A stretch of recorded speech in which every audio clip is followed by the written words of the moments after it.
안녕하세요. 7장 죽은 문장을 살려내는 부사에 대해서 발표할 권원희입니다. 7장에서 저자가 주장하는 의견은 크게 세 가지로 나누어 볼 수 있는데요.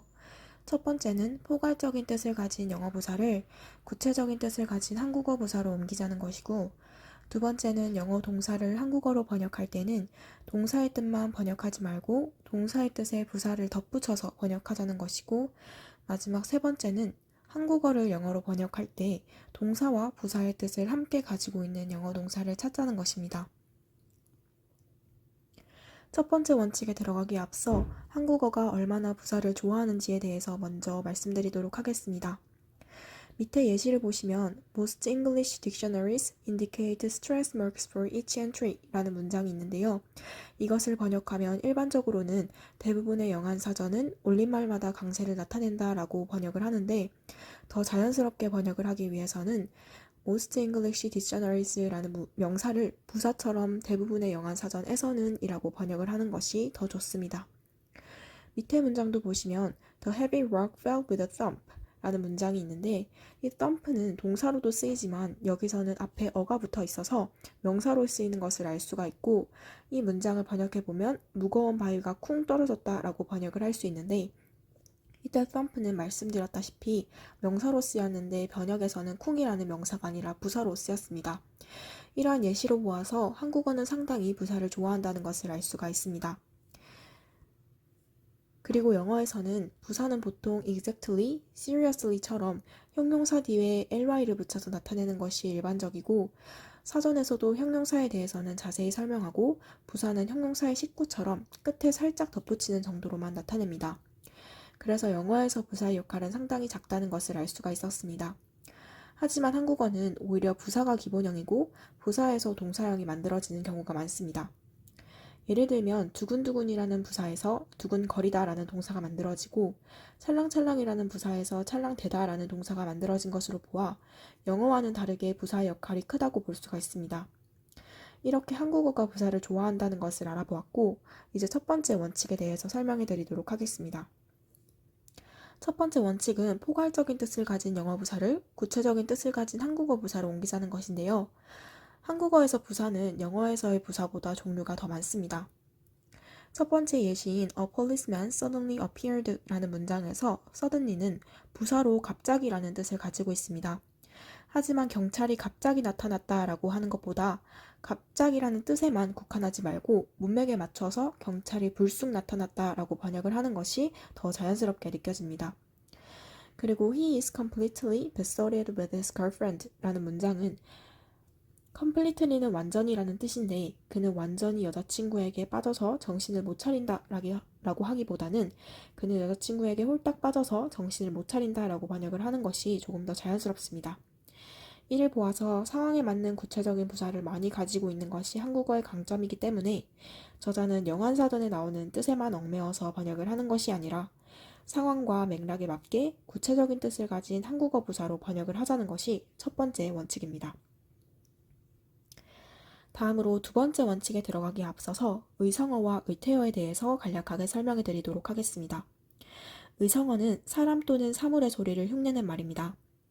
한국어와 마찬가지로 영어에도 의성어가 있고 한국어보다도 다양한 경우가 있습니다.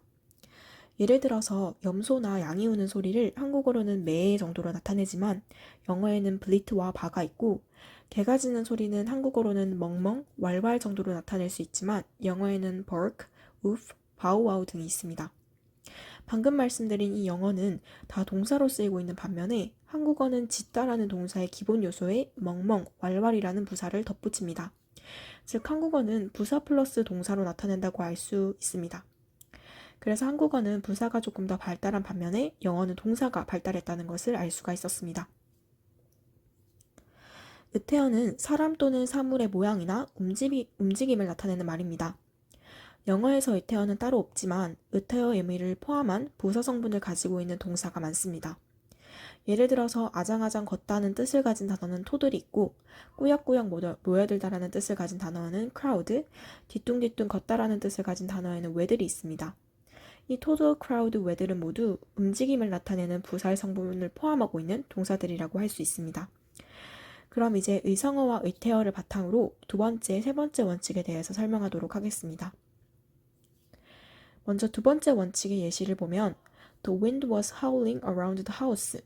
이 문장을 번역하면 바람이 집을 휘감으며 울부짖었다라고 해도 좋지만 의성어 부사를 넣어서 바람이 집을 휘감으며 우우 울부짖었다라고 하는 것이 조금 더 생동감 있고 좋습니다.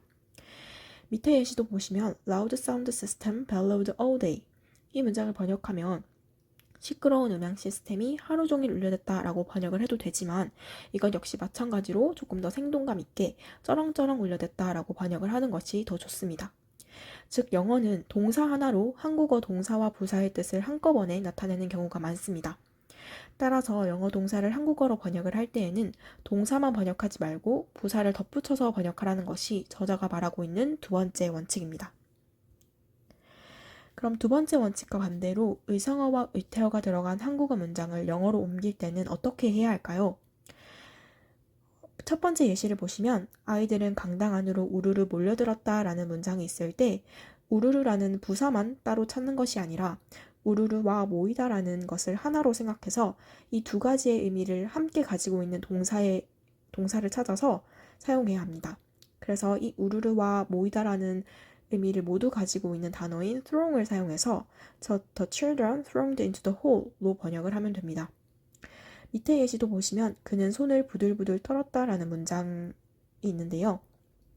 이것도 마찬가지로 부들부들이라는 부사와 떨다라는 동사의 의미를 함께 가지고 있는 단어인 tremble를 사용해서 He trembled his hands로 번역을 하면 됩니다. 이처럼 의태어나 의성어 같은 부사가 들어간 한국어 문장을 영어로 번역할 때에는 부사와 동사의 뜻을 같이 가진 영어 동사를 찾아서 번역하라는 것이 저자가 말하고 있는 마지막 원칙입니다. 마지막으로 제가 7장을 정리하면서 느낀 점은 한국어에는 영어보다 굉장히 많은 부사가 있고 저자가 말하고 있는 세 가지의 원칙을 적용해서 번역을 하기 위해서는 한국어 어휘뿐만 아니라 영어 어휘도 상당히 많이 알아야 한다는 것을 깨닫게 되었습니다. 또한 저는 이제까지 동사는 동사, 그리고 부사는 부사 이렇게 번역을 했었는데 저자가 말한 것처럼 번역을 해야지 조금 더 자연스러워진다는 것을 배웠고 앞으로 그렇게 번역을 해야겠다고 느꼈습니다. 저는 이상으로 발표를 마치도록 하겠습니다. 감사합니다.